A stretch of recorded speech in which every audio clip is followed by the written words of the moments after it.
new book is called Our King, and there are a couple of revelations from there that we should discuss. Can we do one of them, which I just need to talk about because I was in the know for this? Go for it. And that is that apparently the Queen was extremely unwell when she made that final balcony appearance on the Sunday, where she literally flew in from Windsor by helicopter, made it onto the balcony, stood there for a few minutes, and then she was gone straight away. Apparently she'd had to be brought in by wheelchair. Apparently the King, as he is now, but as he was the Prince Charles, really implored her to try and put everything together to essentially give a final farewell, because I think the family all knew how ill she was at the time. I mean, that is just phenomenal service right till the end, right?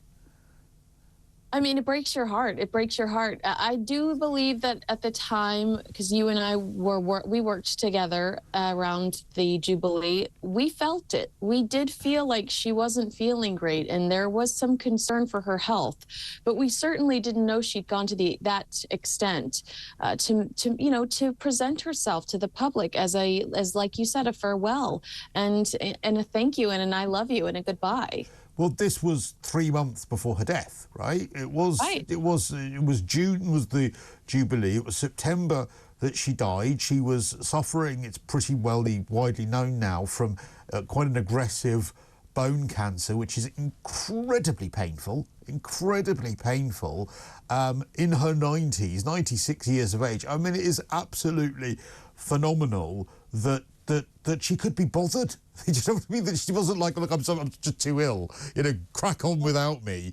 But she did it, and oh my word, I'm so glad I was there and saw it, because I was there 20 years before for the Golden Jubilee, and I was there for that one, and that, as it turned out, was her final ever balcony appearance. It's amazing that she put herself through that so that we saw her in that position one last time. But of course, there are some less celebratory moments in this book as well, including Kate having to get through things through gritted teeth when it came to the walkabout after the Queen's death between what was the Fab Four, Meghan, Harry, Kate and William. What can you tell us about that? That's right. That walkabout is described in Robert Jobson's new book, Our King, as an illusion.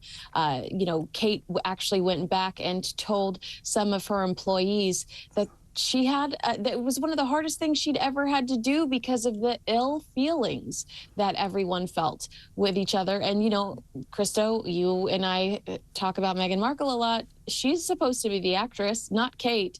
If you watch Kate's face that day, the Princess of Wales looked stoic, strong, brave. Not for 1 second did I think she was having one of the most uncomfortable or worst days of her life. It tells us a lot about who she is as a leader and how she'll be as a queen consort, which I think is brilliant. You were just talking about the Queen. Another crazy story in Robert Jobson's book is about the Queen sweeping Sandringham for microphones or recording devices before the Sandringham summit. She wanted to make sure that no one was going to poach any information or nothing was going to leak. That's the first time I've heard of the Queen doing anything like that. When I think of microphones in the carpets, I think of Princess Diana. I even think of Harry, but I certainly don't think of the Queen. So that was crazy to me, that she had Sandringham swept to make sure that nobody was going to record or leak any information from that meeting about Megxit. And then another story that Robert talks about is how William and Charles are done with Harry. It's the Oprah interview that severed those ties. They do not trust him, and they refuse to talk to him in private because they're afraid of what will be repeated or how it will be repeated to likely Meghan, and how that will be interpreted to media a la Gayle King on CBS or Oprah Winfrey. So there's no trust between them, and they no longer want to communicate with him solo.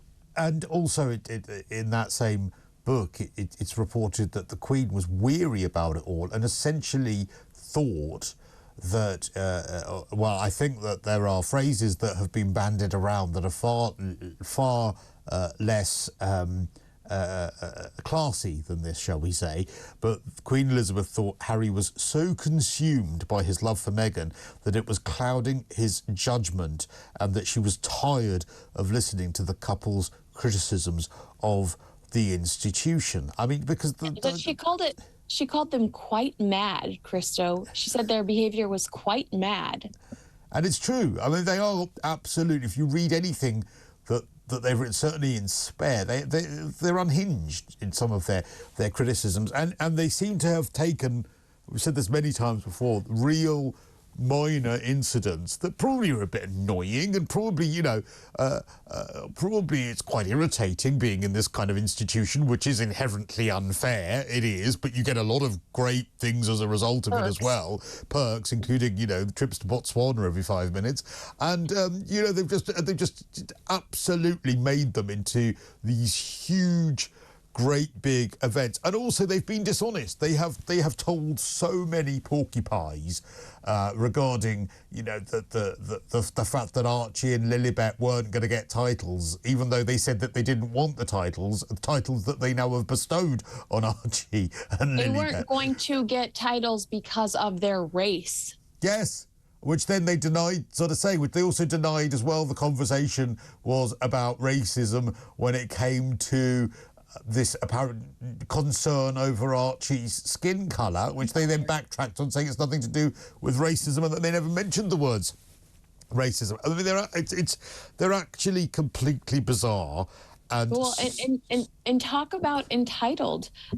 Robert Jobson reports that Prince Harry was infuriated when Prince Charles, at the time, now King Charles, told him that he wasn't going to be able to afford to put Meghan Markle on the payroll or afford her wardrobe. I mean, this is a woman who's talking to low-income families in Brooklyn and reading them The Bench, her book that she wrote for Prince Harry, in a $6,000 jacket with a $10,000 purse. My favourite story.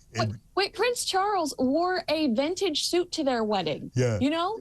We've only got 30 seconds, but my favourite story from Revenge, the Tom Bower book, is when she went to Rwanda on some sort of mercy mission as an ambassador to show like a new well that had been built. I think it was for World Vision. And apparently she took 12 outfits to Rwanda and did a fashion shoot in Rwanda next to a well, which has just been... I mean, it is kind of amazing. You sort of love her for how her audaciousness, even though it is terrible.